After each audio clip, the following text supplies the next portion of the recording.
बच्चों, कक्षा 11 के हिंदी विषय में आज पढ़ेंगे गोस्वामी तुलसीदास जी द्वारा रचित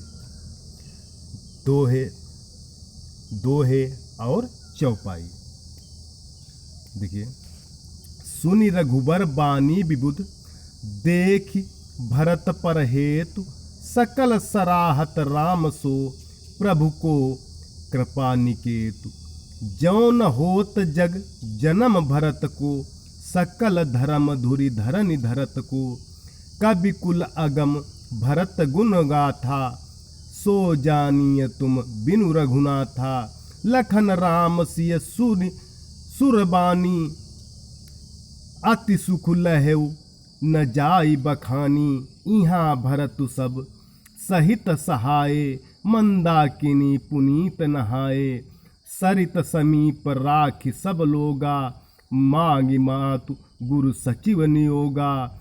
चले भरतु जहाँ सिय रघुराई, साथ निषाद नाथ लघु भाई।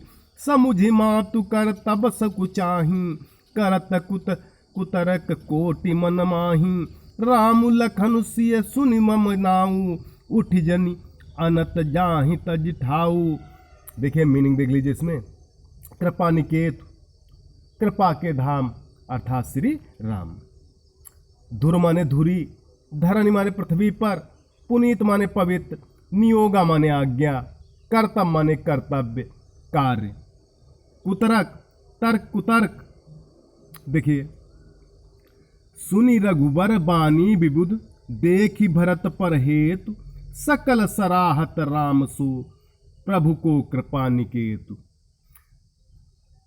गोस्वामी तुलसीदास जी कहते हैं कि राम के मुख से भरत जी के गुणों की प्रशंसा सुनकर और भरत जी पर उनका अगाध प्रेम देखकर, तुलसीदास जी कहते हैं कि राम के मुख से भरत जी के गुणों की प्रशंसा सुनकर और भरत जी पर उनका अगाध प्रेम देखकर देवता उनकी सराहना करने लगे।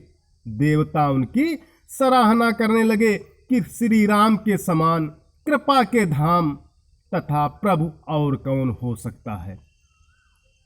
कि श्री राम के समान कृपा के धाम तथा प्रभु और कौन हो सकता है, अर्थात कोई नहीं। आगे देखिए, जौ न होत जग जन्म भरत को, सकल धर्म धुरि धरनि धरत को। भरत जी के गुणों की चर्चा करते हुए समस्त देवता आपस में कहते हैं कि इस संसार में यदि भरत का जन्म न हुआ होता, कि इस संसार में यदि भरत का जन्म न हुआ होता तो इस धरती पर संपूर्ण धर्मों की धुरी को कौन धारण करता। तो इस धरती पर संपूर्ण धर्मों की धुरी को कौन धारण करता। कवि कुल अगम भरत गुण गाथा, को जानिए तुम बिन रघुनाथा। इतनी निष्ठा और श्रद्धा से, इतनी निष्ठा और श्रद्धा से धर्म का पालन अन्य कोई नहीं कर सका। इतनी निष्ठा और श्रद्धा से धर्म का पालन और कोई नहीं कर सका। भरत जी की गुण गाथा को आपके अतिरिक्त हे रघुनाथ जी कौन जान सकता है। भरत जी की गुण गाथा के अतिरिक्त हे रघुनाथ जी कौन जान सकता है।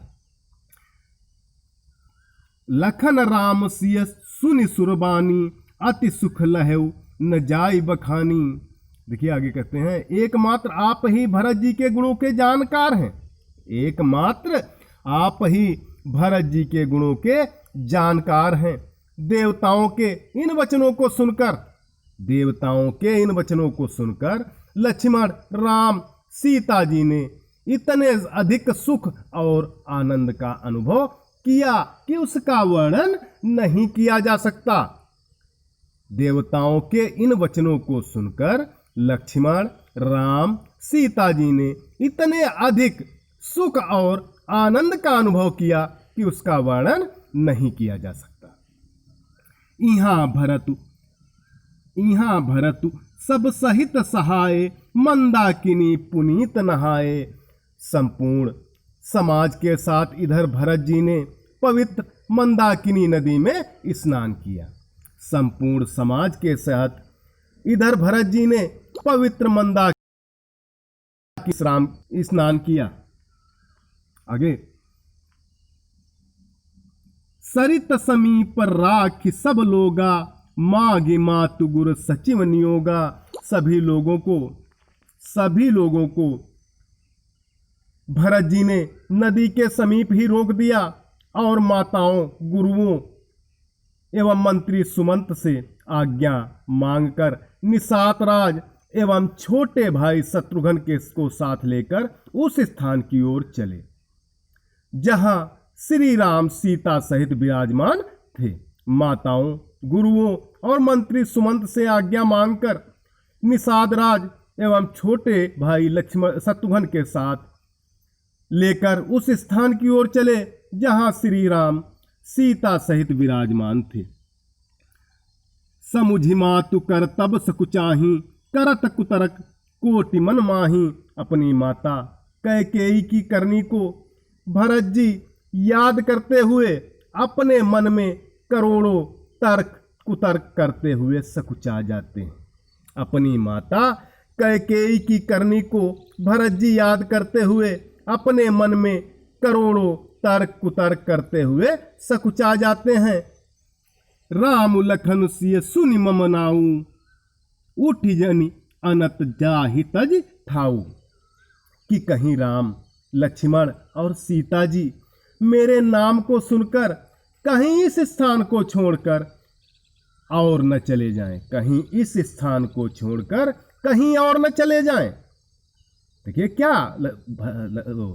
भरत जी क्या सकुचा जाते हैं, क्या तर्क कुतर्क कर रहे हैं मन में कि कहीं राम, लक्ष्मण और सीता जी मेरे नाम को सुनकर कहीं इस स्थान को छोड़कर कहीं और न चले जाएं। काव्य सौंदर्य देख लीजिए इसका। भाषा अवधी भाषा है, शैली गेय प्रबंधात्मक शैली है, अलंकार अनुप्रास अलंकार है, रस शांत रस है, छंद दोहा एवं चौपाई है। तो प्यारे बच्चों, आज के लिए इतना ही। सभी बच्चे इसकी ससंदर्भ सहित व्याख्या लिखकर ग्रुप पर डालें।